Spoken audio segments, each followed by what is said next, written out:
Hello there. I'm David Breeden. I'm the senior minister at First Unitarian Society of Minneapolis, a historically humanist congregation. And this is Coffee and Wisdom, when we take a little look at theological and sociological ideas from a humanist perspective and have a little coffee while we're doing it. I want to talk for the next few weeks a little bit about charisma and the muse. Now, wait a minute, isn't that all in the past? Well, not as much as we might think, because we still don't really understand the mechanism of inspiration. So I want to go back and look at what that has meant to human beings from the past. The most famous in European colonies is the idea of the Muses from Greece that's going into Rome. I also want to talk about a thing called charisma. Charisma is a Greek word, charismata, which means gifts or graces. Now, that's part of what's going on when we look at the idea of inspiration is it comes down to us as a gift or a grace. That's the traditional way of looking at it. Inspired or inspiration comes from inspirare, a Latin term to breathe or to blow into. And spirare, it just means to breathe. So these ideas are about things coming into us from somewhere else. And the question is, where's that somewhere? Well, Socrates had a little taxonomy of divine madness, four types of divine madness. That is, an insanity from beyond that is telling us truth. So, Socrates thought that one form of divine madness is prophecy, and that comes from the chief god Apollo. Then there is prayers and mystic rites. That would be what we would consider religious. And that comes from Dionysus, the god of wine. Then poetry, that comes from the Muses. And love, which also drives us crazy, from Aphrodite and Eros. So, four types of divine madness. All of them are revelatory of truth. All of them are coming from somewhere else. And Socrates is speculating as to where those come from within a Greek religious viewpoint. Now, the mother of the muses, of the nine muses, was Nemocity, the goddess of memory.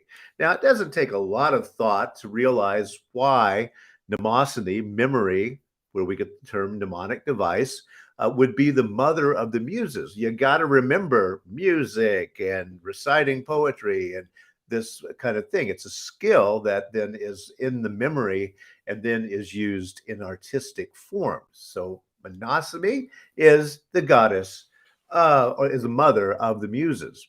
In Greek and Roman mythology, there are nine of them. They are the daughters of Zeus and Mnemosyne, who preside over the arts and the sciences, at that time not separated very much. A classic example, this is from the Iliad, Homer's Iliad, written somewhere between 1260 and 1180 BCE. The first line says, "Declare, O Muse, in what ill-fated hour." And then, so he's invoking the muse, as it was called at that time, and it was de rigueur among poets of this time period. "Declare, O Muse, in what ill-fated hour sprung the fierce strife, from what offended power Latona's son a dire contagion spread and heaped the camp with mountains of the dead."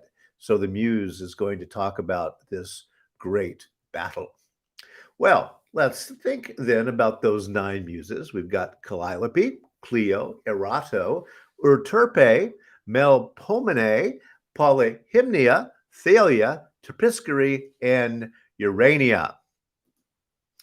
Calliope was the muse of epic poetry. So that's the muse that Homer is calling for at the beginning of the long poem, the Iliad. Calliope, where we get the term of an old circus music instrument at this point.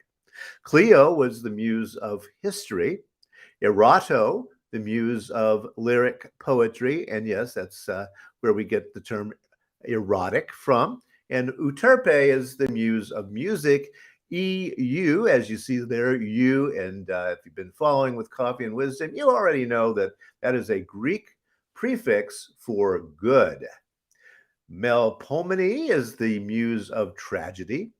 Polyhymnia, the muse of sacred poetry, and you see there that's where we get the term hymn. And Terpsichore is the muse of dance and the chorus. So the 9 muses, all of whom inspire something different within the palette of the arts and sciences of the time. Thalia is the muse of comedy and idyllic poetry, and Urania, the muse of astronomy, yes, indeed, a science, and of course, where we get the name of one of our planets a little bit later. But seriously, folks, we don't tend to believe in the 9 muses anymore. Where does inspiration come from? Well, does it come from without, as the term inspire will tell us? Does it come from without, as the term charisma will tell us? Where does it come from? And that's a real good question. And I'll be back on Thursday to talk about that a little bit more on Coffee and Wisdom. Thank you.